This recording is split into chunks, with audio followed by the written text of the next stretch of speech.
On a bright summer afternoon, I noticed that the usually quiet suburban neighborhood had come alive with unexpected tension. My basketball court, a meticulously maintained private space behind my modest home, stood as a silent witness to decades of local history. For years, I had nurtured this court with careful repairs, each bounce of the ball echoing memories of friendly matches and intense competitions. Yet nothing could have prepared me for the day when Karen, a self-appointed neighborhood guardian, mistakenly assumed that my cherished court belonged to the public. Welcome to the channel. Don't forget to subscribe to never miss a single story. It all began when she sauntered in with an air of entitlement, unaware of the subtle signage that marked my private property.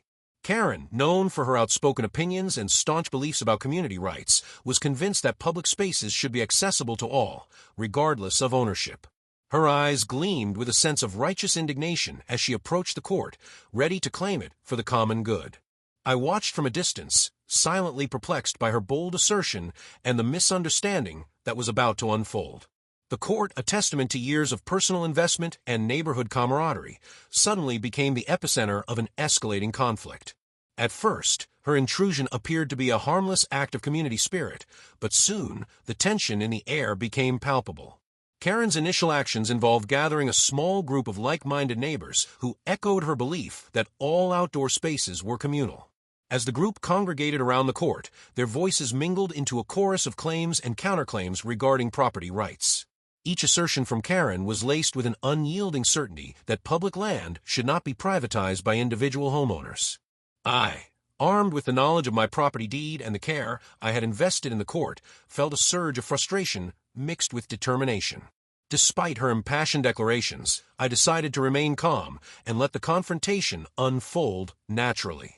With measured words, I explained that the court had been a private endeavor since its construction, its boundaries clearly defined by official records. Karen, however, dismissed my explanation with a scoff, insisting that the spirit of community overruled technicalities. Her voice, amplified by her unwavering belief in communal rights, resonated with those who had gathered, further intensifying the scene. The standoff became a microcosm of a larger debate about individual property rights versus communal access to public spaces. In the midst of the heated discourse, neighbors began to take sides, creating an atmosphere that was both charged and unexpectedly divisive. The tension reached a crescendo as Karen boldly placed her hand on the court's surface, as if to ceremonially mark it as a public amenity. Every gesture she made seemed to challenge the long-standing tradition of private ownership in the neighborhood. I felt a deep sense of betrayal, not only because my property was being disrespected, but also because the community was being pulled into an unnecessary controversy. Determined to assert my rights, I retrieved the official documents that affirmed my ownership, holding them up for all to see. The printed pages, though bureaucratic in nature, carried the weight of legal authority that I hoped would settle the dispute. Karen's expression shifted from confident arrogance to reluctant acknowledgement as she skimmed the documents, yet her resolve did not falter completely. While some neighbors murmured in support of my explanation, others remained caught in the fervor of Karen's impassioned rhetoric. The scene evolved into a spectacle where facts clashed with fervent emotions, each side defending its version of community and entitlement. In that moment, the court transformed from a simple recreational space into a battleground for ideological differences. My heart pounded with the realization that this confrontation was about more than just a basketball court. It was about respect, ownership, and the delicate balance between private rights and public good. As the afternoon sun cast long shadows over the court, the atmosphere grew increasingly surreal, blending the ordinary with the extraordinary. Karen, now visibly agitated by the resistance she encountered, began to question the legitimacy of her own claims, yet refused to back down. Her frustration was palpable as she argued that the court should serve the interests of every community member, not just one individual. I, too, expressed my perspective, emphasizing that care, maintenance, and personal investment were the hallmarks of private property. The surrounding neighbors listened intently, their eyes reflecting the inner conflict between communal idealism and the realities of ownership. In a moment of quiet introspection, I recalled the countless hours spent repairing the cracked pavement and repainting the faded lines. Every brushstroke and patch of concrete was a testament to the dedication that had gone into making the court a safe haven for local sports enthusiasts. Karen's defiant stance began to waver as she absorbed the gravity of the situation and the personal sacrifices underlying my words. Her initial boldness gradually gave way to a cautious curiosity, hinting at the possibility that she might eventually understand the complexities of private property. By the end of that tumultuous afternoon, the seeds of conflict had been sown deep into the community, leaving Karen to confront the hard truth that not every public space was open for the taking, and she had learned the hard way. In the days following the tumultuous confrontation at the basketball court, the repercussions of that event began to ripple through the neighborhood with an intensity that no one had anticipated. The story of Karen's bold intrusion and the standoff over the court quickly spread beyond the immediate vicinity, igniting fervent debates among residents who had never before seen such a division. Local gossip and social media posts amplified every detail of the incident, transforming what had once been a simple property dispute into a full-blown community spectacle that captured the imagination of nearly everyone. As neighbors took sides, the once united community began to fracture along ideological lines, with private property defenders and communal idealists clashing openly in heated discussions and impassioned letters. The ensuing controversy drew the attention of local authorities, who found themselves navigating a delicate balance between enforcing property laws and maintaining public order amidst rising tensions. In a surprising turn of events, I received a formal notice from the Homeowners Association urging calm and clarifying the legal boundaries that had been at the heart of the dispute, a move that only deepened the complexity of the situation. This notice served both as a reminder of my established rights and as a subtle admonishment to those who sought to challenge the clear demarcations of private ownership. Meanwhile, Karen's impassioned campaign for communal rights took on a life of its own, with supporters rallying behind her cause at neighborhood meetings, online forums, and impromptu street gatherings. She quickly became a polarizing figure, her image splashed across flyers and social media memes that celebrated her defiance on one side and vilified her on the other. The local newspaper soon picked up the story, running a headline that captured the dramatic essence of the confrontation and further inflaming public sentiment. As legal experts weighed in on the matter, it became increasingly clear that the dispute was not merely about a basketball court, but a reflection of deeper societal divisions over individual rights and collective responsibilities. Public debates at community centers and town halls provided a platform for residents to express their views on private ownership, sparking discussions that stretched well into the evening hours. I found myself caught in a whirlwind of opinions where every word I spoke was scrutinized and every action was interpreted through the lens of an evolving ideological battle. The tension reached new heights when a scheduled community meeting was abruptly interrupted by an impassioned outburst from one of Karen's staunch allies, a moment that left many stunned by the raw emotion on display. In that heated moment, voices were raised and accusations flew, leaving onlookers to wonder if the fabric of our community was being torn irreparably. Despite the chaos, I maintained a calm resolve, determined to stand firm in my understanding of property rights and the personal responsibility that had long defined my stewardship of the court. Legal advisors later reassured me that my documentation was indisputable, though they warned that public sentiment could complicate matters in unexpected ways. This caution underscored a sobering realization that in today's age, legal certainty was often overshadowed by the overwhelming force of public opinion and emotional fervor. In an effort to defuse the situation, I reached out to community leaders and proposed a mediated discussion, hoping that an open dialogue could bridge the growing gap between opposing viewpoints. The idea of a mediated dialogue was met with cautious optimism by many who longed for a resolution that did not further polarize our tight-knit neighborhood. However, as the date of the meeting drew near, tensions escalated once again, with factions mobilizing to ensure that their voices would not be drowned out by compromise. Karen, emboldened by the recent media attention, organized a series of public rallies that drew both local supporters and curious onlookers from beyond our community's borders. These rallies became spectacles of emotion and rhetoric, with banners, chants, and impassioned speeches converging in displays of grassroots activism that reverberated down our quiet streets. Meanwhile, my resolve was tested daily by a barrage of criticisms and sympathetic pleas from unexpected quarters, each message echoing the deep divisions now evident among neighbors. Friends and acquaintances who had once shared lighthearted conversations now found themselves questioning loyalties, unsure whether to champion the sanctity of individual rights or the ideal of a collective community.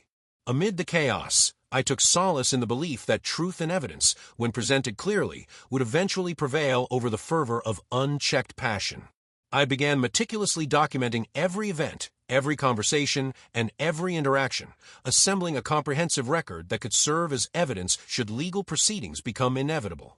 This extensive documentation, comprising photographs, video recordings, and copies of official communications, painted a detailed picture of the unfolding drama that no one could easily dismiss. Local authorities, increasingly pressured by the threat of violence and disorder, found themselves compelled to intervene with caution and measured steps. Community leaders issued repeated calls for calm and restraint, stressing that the heart of the dispute was not worth sacrificing the bonds that had once united us. Even as the situation grew more labyrinthine, I continued to emphasize that a clear understanding of legal rights was essential for resolving the conflict. The interplay between law, personal investment, and public perception was proving far more intricate than anyone had anticipated. In the midst of these challenges, the basketball court, once a place solely for recreation, had transformed into a potent symbol of a broader societal debate. It came to represent the clash between individual dedication and the ideal of community ownership, a conflict whose ramifications extended well beyond the boundaries of our neighborhood. The very ground of the court, worn smooth by years of spirited play, now bore witness to a battle of ideologies that seemed destined to leave lasting marks on our collective memory. As legal proceedings loomed on the horizon, every move by either side was dissected by pundits, community members, and even distant observers looking for signs of a larger cultural shift. The media, ever eager for a compelling narrative, framed the dispute as a David versus Goliath struggle, pitting the steadfast homeowner against the impassioned activist in a contest of wills. In this charged atmosphere, every conversation about the court became a microcosm of broader debates concerning rights, responsibilities, and the very nature of community itself. By the time the fateful community meeting arrived, the stage had been set for a showdown that promised not only to redefine the boundaries of a single basketball court, but also to challenge the very principles that bound our community together. In the aftermath of the heated community debates, the resolution of the basketball court dispute finally emerged as a beacon of clarity and unity. After weeks of tension and uncertainty, legal documentation reaffirmed that the court was indeed private property. This verdict, though anticipated by many, marked only the beginning of a transformative period for our neighborhood. Karen, who had once boldly declared the court as a public amenity, was compelled to face the irrefutable facts of property law. Her initial fervor gradually gave way to reluctant acceptance as she realized that her actions had sown division rather than unity. With the legal battle behind us, community leaders stepped in to facilitate dialogue and mend the fractured bonds among residents. A series of town hall meetings were convened, where every voice, regardless of previous opinions, was given the opportunity to be heard. In these meetings, the focus shifted from confrontation to understanding, and from entitlement to empathy. The once contentious basketball court became a symbol not only of private ownership, but also of communal potential when guided by clear rules. The court was repurposed for scheduled events, including family-friendly tournaments and community celebrations that respected its private status. Each game played on that court was now a reminder of the lessons learned through conflict and compromise. Karen took a step back to reflect on her role in the dispute and began to participate in community initiatives aimed at reconciliation. Her transformation was gradual, marked by sincere apologies and efforts to educate herself about the nuances of property rights. Neighbors who had previously taken sides in the conflict found common ground in their shared desire for a peaceful coexistence. The Homeowners Association, recognizing the need for clear guidelines, instituted new protocols to prevent similar misunderstandings in the future. These protocols included designated public areas for community use and clear signage that delineated private property boundaries. Local authorities commended the proactive measures and noted that the resolution of the dispute set a positive precedent for the community.